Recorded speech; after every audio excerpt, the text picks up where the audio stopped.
నమస్తే. ప్రస్తుతం మనతో పాటు సీనియర్ జర్నలిస్ట్ భరద్వాజ్ ఉన్నారు. ఆయనతో మాట్లాడదాం. నమస్తే సార్. నమస్తే. సార్, ఏపీ బడ్జెట్ సమావేశాలు జరుగుతున్నాయి. ఇందులో ముఖ్యంగా సూపర్ 6 గురించి అసలు ఏమి ఉండవు అని చెప్పేసి చాలా విమర్శలు ఉన్నాయి. అసలు హైలైట్స్ ఏమున్నాయి సార్ బడ్జెట్‌లో? బడ్జెట్లో సూపర్ 6 ప్రస్తావన ఉంటుంది అని చెప్పారు కానీ అధికార పక్షం వారు అదేమీ కనిపించలేదు. ఆల్రెడీ బడ్జెట్ ప్రవేశపెట్టేశాడు ఆయన పయ్యావుల కేశవులు గారు. ఇది ఫస్ట్ టైం పూర్తి స్థాయి బడ్జెట్ ప్రవేశపెట్టారు వీళ్ళు. మొదటి బడ్జెట్లో అంటే సంక్షేమ పథకాల వైపు కూడా అలా చూశారు కానీ పూర్తి స్థాయిలో ప్రొజెక్షన్స్ ఏమీ కనిపించలేదు. తల్లికి వందనం, అలాగే ఎన్టీఆర్ వైద్య సేవకి సంబంధించి కొంత కేటాయింపులు చేశారు. అలాగే అన్నదాత పథకానికి కొన్ని కేటాయింపులు ఉన్నాయి. అలాగే మహిళలకు సంబంధించి ప్రత్యేకంగా ఏవో డబ్బులు ఇస్తామన్నారు కానీ డ్వాక్రా పథకాలకి మొండి చేయి చూపించారు. అలాగే వాళ్ళు ఎన్నికల్లో చెప్పినటువంటి ఉచిత బస్సు పథకం గురించి ఎక్కడా ప్రస్తావన లేదు.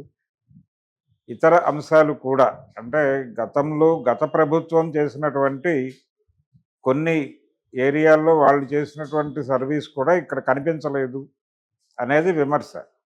ఇప్పుడు ఆల్రెడీ అంటే ఉన్న స్ట్రక్చరల్ అడ్జస్ట్మెంట్లు చేయటం కోసం ఎక్కువ కేటాయింపులు చేశారు కానీ శాఖల వారీ కేటాయింపులే చెప్పాడు ఆయన. శాఖల వారీ కేటాయింపులే తప్ప ప్రత్యేకంగా ప్రజలకి ఉపయోగపడుతుంది ఇది అన్న ఏరియాలో ఎక్కడ ఏది కనిపించలేదు.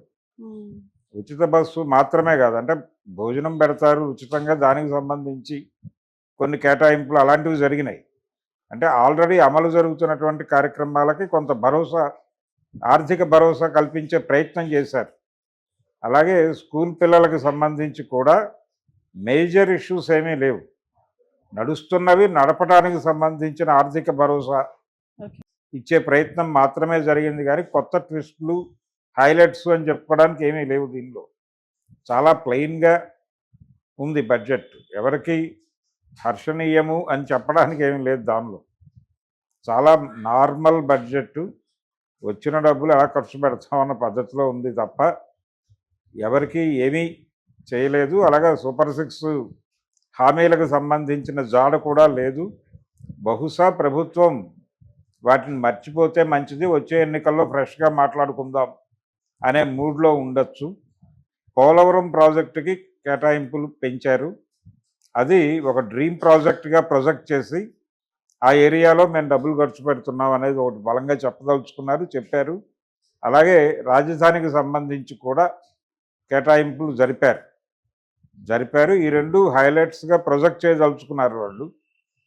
అలాగే ఈ అన్నదాత ఇలాంటివి, ఈ తల్లికి వందనం లాంటివి, వీటిని ప్రొజెక్ట్ చేసి వీటి మాటున మిగిలిన వాటిని అన్నింటినీ పక్కకు తోసేసే ఒక ప్రయత్నం వ్యూహాత్మకంగానే జరిగింది.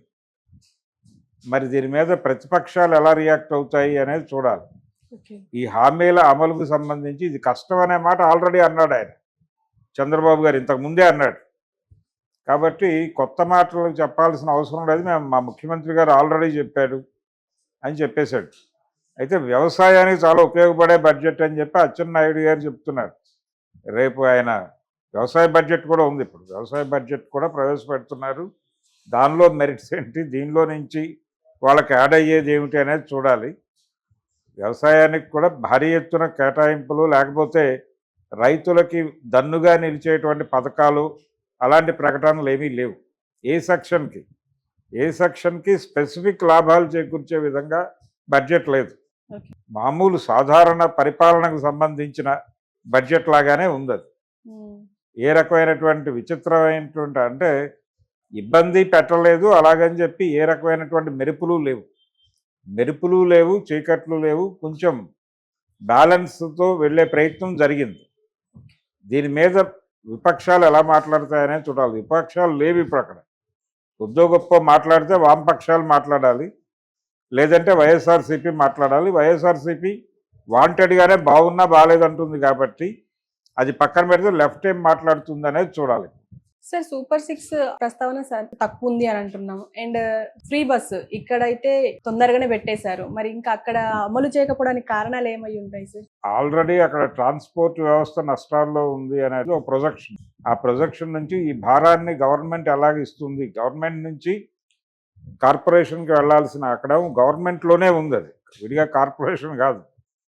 జగన్మోహన్ రెడ్డి చేశాడు అది.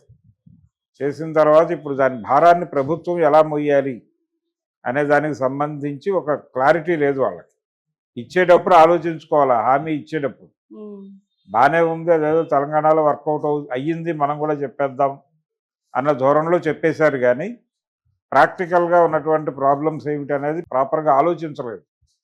ఆలోచించకుండా చేశారు. ఇప్పటికైనా చెయ్యాలి, అది చేస్తే క్రెడిబిలిటీ నిలబడుతుంది. ఇప్పుడు దాని మీద రకరకాల కౌంటర్ ఆర్గ్యుమెంట్స్ పట్టుకొచ్చే ప్రయత్నం చేస్తున్నారు.